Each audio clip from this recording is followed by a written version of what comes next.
नमस्कार दोस्तों, जय श्री श्याम। यहाँ पे एक निवेशक है, उनकी ये क्वेरी है कि सर म्यूचुअल फंड में हमको कितना पैसा निवेश करना चाहिए जिससे हमारा इन्वेस्टमेंट है हमको उसको फ्यूचर में रोकना भी नहीं पड़े, फ्यूचर में हमारा गोल भी अचीव हो जाए और हमारा जो फाइनेंशियल कंडीशन है वो भी खराब नहीं हो। तो सारी चीजें कैसे हम मैनेज कर सकते हैं आज की वीडियो में हम सीखेंगे, इसलिए पूरा वीडियो वॉच करना, बिल्कुल भी स्किप मत करना। अब देखो, पहली चीज तो आपने यूट्यूब पे काफी वीडियो देखे होंगे, उसमें बताते हैं काफी ज्यादा फॉर्मूले कि इस फॉर्मूले के हिसाब से आप निवेश कर सकते हो, इतना पैसा खर्च करो, इतना निवेश करो, इतना आप लिक्विड फंड में डालो, सारी चीजें बताते हैं। लेकिन मैं आपको बता दूं, देखो जो फॉर्मूले होते हैं ना वो सभी के लिए वर्क नहीं करते हैं। अब क्यों वर्क नहीं करते हैं? क्योंकि भैया सभी फैमिली के क्या होते हैं, खर्चे अलग अलग होते हैं, सबकी इनकम अलग अलग होती है। इसलिए क्या है, बिना किसी फॉर्मूले के सहारे आपके कितने खर्चे हैं उस अकॉर्डिंग आपको मैनेज करना पड़ेगा। अब कैसे मैनेज करते हैं, जैसे मान लीजिए फॉर एग्जाम्पल, ठीक है, मैं सिर्फ आपको एक एग्जांपल के तौर पे बता रहा हूं,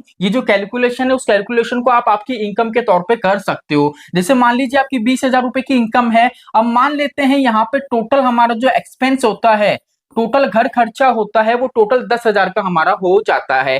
यहां तक समझ में आ गया? तो 10,000 को तो हमने यहाँ पे निकाल दिए, अब हमारे पास बचे टोटल 10,000 रुपए। अब सर 10,000 रुपए क्या पूरे की पूरे म्यूचुअल फंड में डाल दें? अब यही निवेशक की गलती होती है, वो क्या करते हैं, पूरा की पूरा जितना पैसा बचा है वो सोचते हैं भैया पैसा मार्केट में डाल दो, अच्छा खासा रिटर्न मिलेगा। तो ये आपकी सबसे बड़ी गलती होती है। अब इस पैसों को आपको क्या करना पड़ता है, दो पार्ट में डिवाइड करना है। दो पार्ट में डिवाइड करना है, एक को करना है आपको 40%, एक को करना है आपको 60%। अब जो 40% वाला पैसा है, ये पैसा आप कहाँ निवेश कर सकते हो, म्यूचुअल फंड में। वो किस लिए निवेश कर सकते हो, गोल के लिए। मतलब फ्यूचर में आज आपने जो भी कैलकुलेशन करी है कि भैया 15 साल बाद मुझे रिक्वायरमेंट रहेगी, मेरा रिटायरमेंट है, मेरे बच्चों की एजुकेशन है, मेरे बच्चों की शादी है, आपका जो भी गोल होगा, ठीक है, उस गोल के अकॉर्डिंग आप यहाँ पे निवेश करोगे। आपकी जो भी आपका पैसा बचा है उसका 40%, और इस पैसों को आप कभी भी रिडीम नहीं करोगे ना एसआईपी स्किप करोगे, इसको कंटिन्यू जब तक गोल अचीव नहीं हो जाता इसको पे करोगे। अब सर बाकी का जो 60% पैसा बताया है, इसका क्या करना है?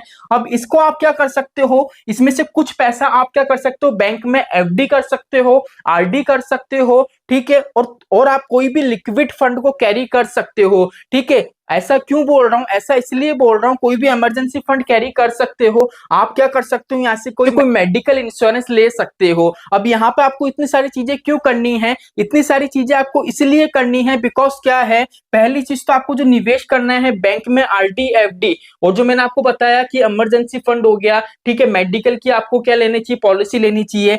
मैं यहाँ पे वो चीजें इसलिए बोल रहा हूँ बिकॉज यहाँ पे क्या होता है, किसी भी तरीके की कोई लॉकिंग पीरियड नहीं होता है। अगर आप बोलो सर ये पैसा मैं पीपीएफ में लगा दूं, तो भैया मतलब नहीं है, यहाँ पे क्या होगा, आपको लॉकिंग पीरियड देखने को मिलेगा। मतलब आपका जो ये इमरजेंसी फंड है, एक तरीके से इसको बिना लॉकिंग वाले पीरियड वाले इन्वेस्टमेंट में क्या करना है, निवेश करना है। अब निवेश भी इसलिए करना है जिससे यहाँ पे रिटर्न जनरेट हो सके। लेकिन सर इन दोनों को हम अलग अलग क्यों कर रहे हैं? अलग अलग इसलिए कर रहे हैं बिकॉज ये तो क्या है, हमारा गोल फिक्स है, ठीक है। लेकिन जो 60% हम पैसा निवेश करेंगे वो इसीलिए करेंगे बिकॉज क्या है, देखो जिंदगी जीने के लिए ऐसा नहीं होता है कि बस 2 टाइम 3 टाइम का आपने खाना खा लिया सब कुछ फ्री हो गया, ऐसा नहीं होता है। हमारे बहुत सारे क्या होते हैं, जैसे मान लीजिए हमको वैकेशन पे भी जाना है, ठीक है, सारी चीजें होती है। फ्यूचर में हमको कार लेनी है, मकान लेना है, सारी चीजें, देखो कुछ चीजें होती हैं। जैसे मान लीजिए आज आपने निवेश स्टार्ट करा, अब 6 महीने बाद मान लीजिए आपको लग रहा है कि भैया मुझे मोबाइल की रिक्वायरमेंट है, मुझे मोबाइल लेना चाहिए। मतलब आपकी जो भी जरूरत की चीजें हैं, अगर आपको कहीं वेकेशन पे घूमने जाना है या XYZ कोई भी आपको चीज चाहिए, तो वो पैसा कहां से आएगा, वो यहां से आएगा।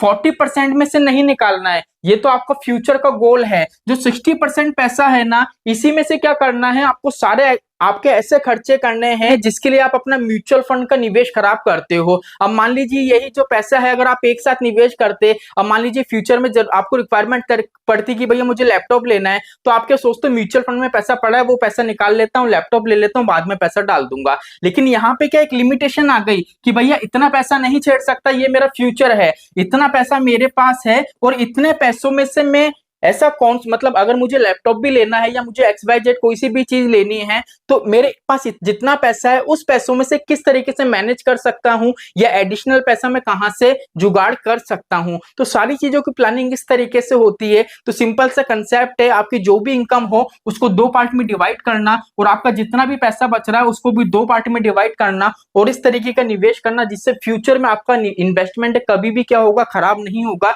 जब तक आपका गोल अचीव नहीं हो जाता है। है। एक सीधा सा यही नियम है, अगर आप क्या करोगे, बिना कुछ सोचे सारा पैसा म्यूचुअल फंड में निवेश कर दोगे तो उससे क्या होगा, अभी तो आपको लगेगा कि भैया जितना पैसा डालूंगा मुझे फ्यूचर में उतना ही ज्यादा वेल्थ बनता हुआ नजर आएगा, लेकिन एक टाइम ऐसा आएगा आप आपकी एसआईपी पे नहीं कर पाओगे, इन्वेस्टमेंट रोक दोगे। बिकॉज जैसे जैसे क्या होता है, मान लीजिए अभी आपकी मैरिज नहीं हुई है, अभी आपके बच्चा नहीं है, तो जैसे जैसे फैमिली बढ़ती है वैसे वैसे हमारे खर्चे भी बढ़ते हैं, इसलिए सारी चीजों को मैनेज करना पड़ेगा। और जो मैंने आपको ये 2 नियम बताए इसको फॉलो करोगे तो फ्यूचर में दिक्कत नहीं आएगी और इजीली आपका गोल है अचीव भी होगा, और आपको रेगुलर बेस पे जो भी वैकेशन वगैरह की जो भी एक्सपेंस है वो भी कंटिन्यू आप कर पाओगे। तो आई होप आज का वीडियो आपको अच्छा लगा हो। वीडियो अच्छा लगा हो तो वीडियो को लाइक करना, चैनल को सब्सक्राइब करना। जय श्री श्याम दोस्तों, जय श्री राधे।